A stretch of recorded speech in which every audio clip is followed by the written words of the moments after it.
All right, good afternoon. Today we're going to diagnose and determine what is wrong with this breaker that will not close electrically or mechanically. We're going to start by using our test fixture, I should say the test harness. I'm going to hit the close button. If you watch this indicating flag, it'll go from open back to open again. The discharge will go from discharge to discharge. Okay, that was electrically. Manually, I've charged the springs. Now this open close flag is just going to go right back to open. I have removed the cover. I'm going to charge the springs again.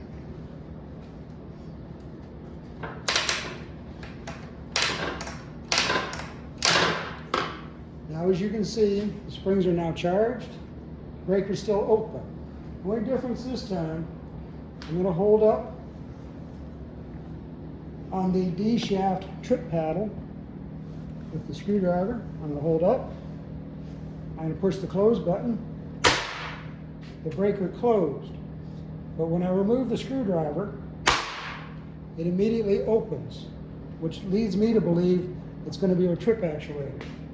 So in order to get to the trip actuator, we will need to remove the spring release, the D1 auxiliary switch, the LS2 switch, the A1 auxiliary switch at the top, and I also remove the secondary disconnect bracket, as well as the IDM and the oil rig platform.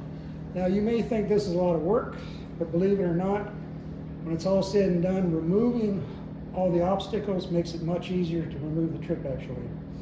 Now, if you are like me, and I can't remember when I take things apart, since we have the technology nowadays, I take pictures. It helps me to remember how to put it back together. Okay, we're going to start by removing the spring release, quick disconnect, lift up the locking device, pull the spring release out, it comes directly up the top.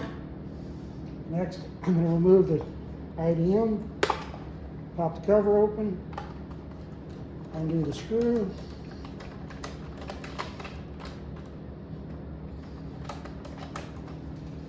There's a little locking piece down here, just gently push down. The IDM comes out. Now I'm going to start removing the faceplate for the IDM. I generally just loosen the bottom two screws. I remove the top two screws.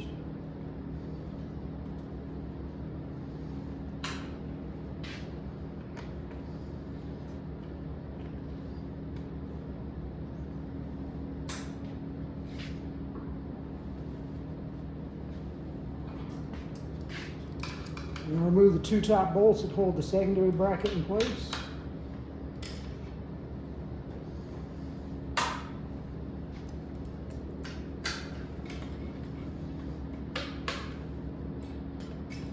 Careful not to drop anything. This allows me access to the auxiliary switch on the right. Lift up the locking piece, pull it to the right, lift the auxiliary switch out, and you'll notice that these wires are yellow, blue, and black, which indicates the spare auxiliary switch contacts. The switch at the top of the mech is the LS2, the watchdog, and I'm going to cut a few tie wraps so I can get access to the A1 auxiliary switch on the left-hand side, as well as remove the mounting plate for the IDM. So I've got those loose. I'm going to unlock the auxiliary switch, push it to the left, pull it straight up. Now, most of the time you're going to be doing this by yourself, so all this harness is going to swing out of the way. But that's a lot of weight to be leaving on a couple little wires dangling. So what I do is I take a tie wrap, wrap it around, and it becomes my third hand, so to speak. Now, In order to get the trip actuator out of here, I'm going to have to remove what we've nicknamed the oil rig. In a minute, I'll show you why we've nicknamed it the oil rig. So there's 3 mounting bolts.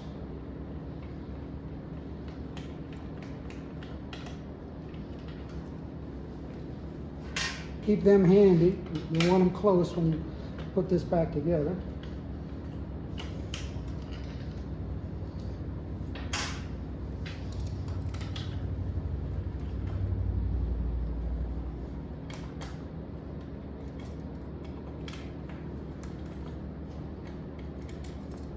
Now, this is where the screwdrivers come in handy. Try not to drop anything. Right here is your trip actuator. This is the reset, and when this is reset, that trip actuator should be magnetized to be held in the in position. This one is not. So what I'm going to do to prove my point, I'm going to remove the Hurricane. I'm going to charge the springs.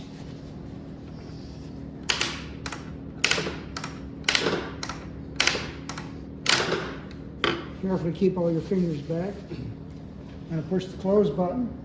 The breaker closed. My suspicions were correct. Trip actuator is bad. Reopen the protector for your safety.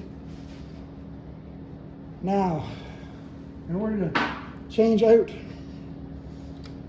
the trip actuator, I generally cut the two wires, the small red and black ones. So I have the trip actuator assembly in my hand so I can replace the TA.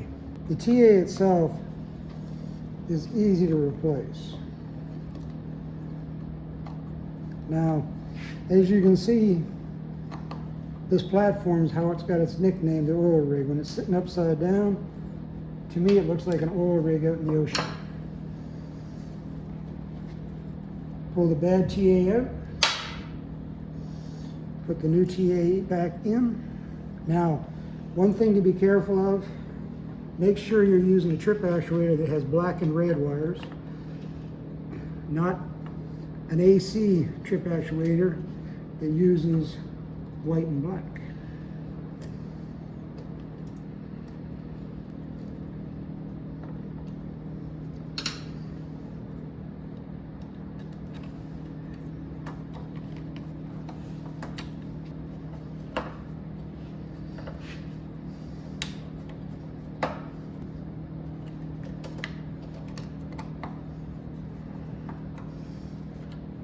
Secure the TA in place.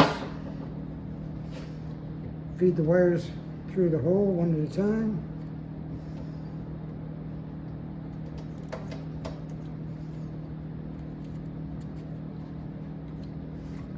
And you're ready to remount it. When the assembly is put back together, the Hurricane is going to go in and be hung on the spring in the back in a certain manner. Now, just as an example, since you can't see it when I'm trying to put it in, when the trip actuator assembly is going on, this spring must be biased to the left of the paddle. It's all going to go together, and it has to sit so it can pivot in this position. But you can't put the Hurricane on the trip actuator assembly and then stick it in. It has to hook onto the spring,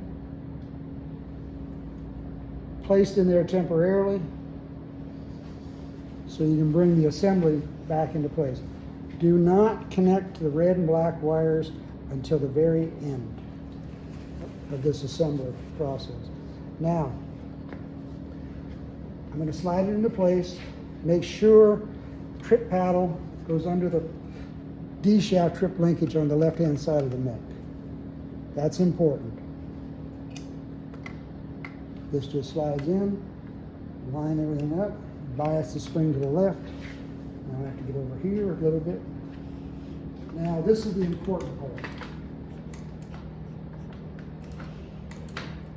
If this is just going to drop right into place when it hits the center point, just like that. I'm gonna look at everything, make sure it's moving, make sure that hurricane in the back is free, it's not pinned. The big thing here is do not let go of your left hand. Do not let that oil rig go. If you let it go, you need to start again.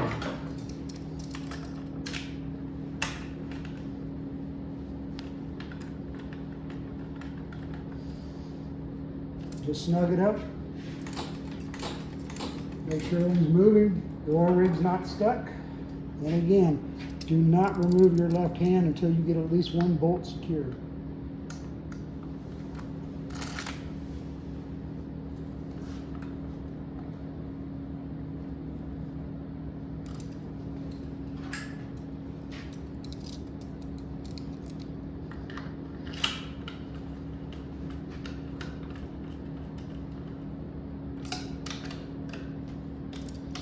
Secure,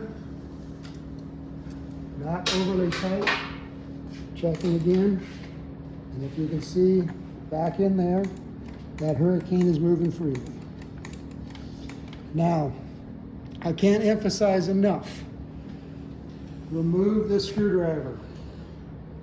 If you charge the springs and you push the close button, this spring will be about 15-20 feet behind you, stuck in the wall. So, remove the screwdriver. While you're still disassembled, make sure everything's working okay. Charge the springs.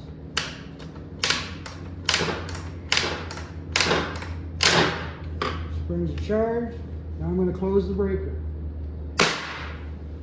Breaker closed. Open the protector back up. All right, we'll start putting the harness back together and all the components. I'm going to cut my third hand loose, dropping the tie wrap on the floor, swinging the harness around, lifting the rotor switch up, getting the harness to fall back into place. This is where you're taking your picture to help you. I'm going to start by putting the rear auxiliary switch into place, pushing it straight down, pushing it to the right, locking it in place, putting the LS2 switch back into place,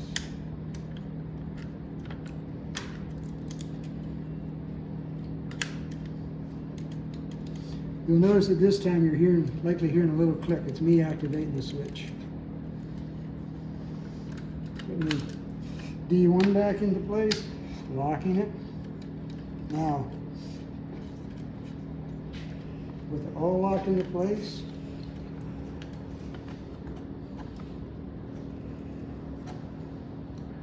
and the wires down there.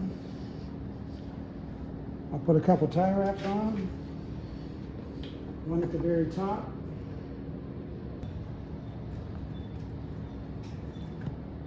Should say top rear. Then there's one at the top of the oil rig. Feed it pretty much all the way through. Cinch it down. And there's one at the bottom.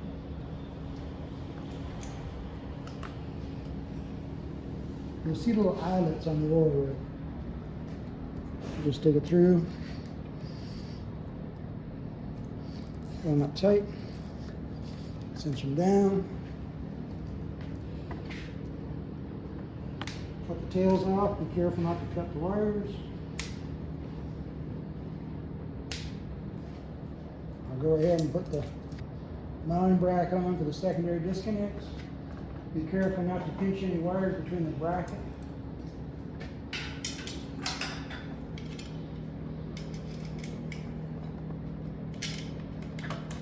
The bracket and the breaker.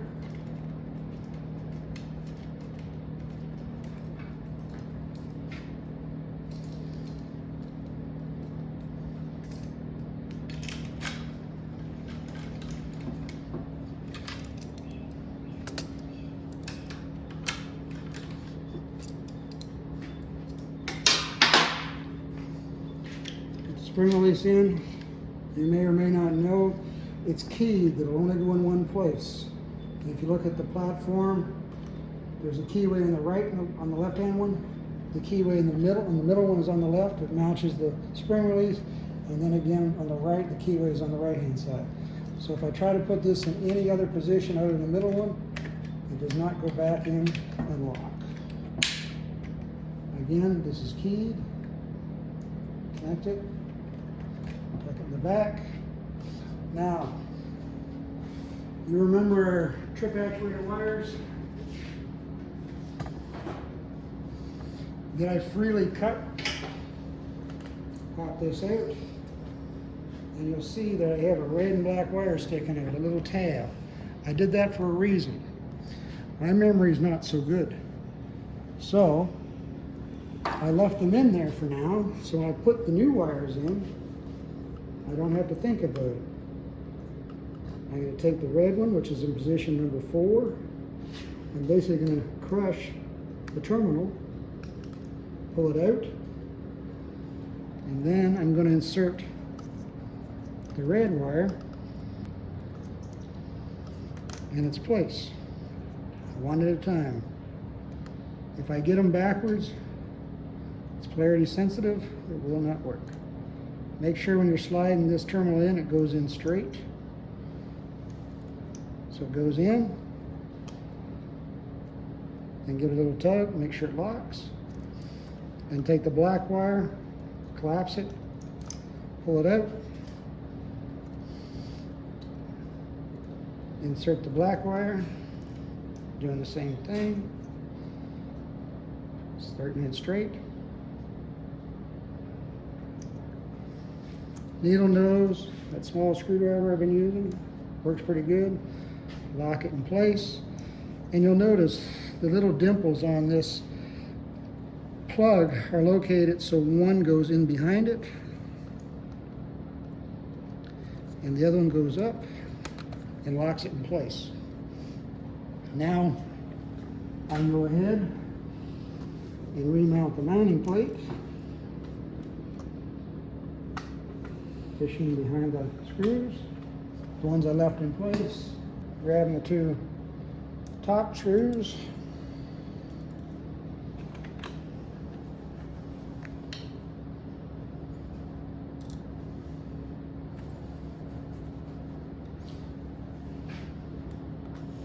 tighten all 4 of them up. Now you're ready to install the IDM. Take your IDM, slide it in place,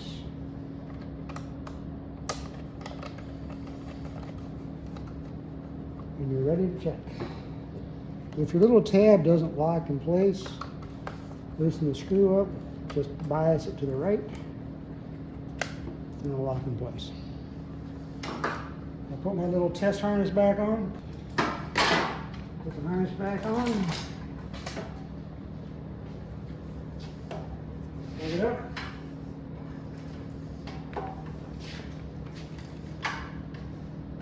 Now, we have all our primary lights, power on, motor enabled, motor okay, spring release okay, and IDM trip enabled. All right. Breakers open, springs are discharged. Let's see what happens.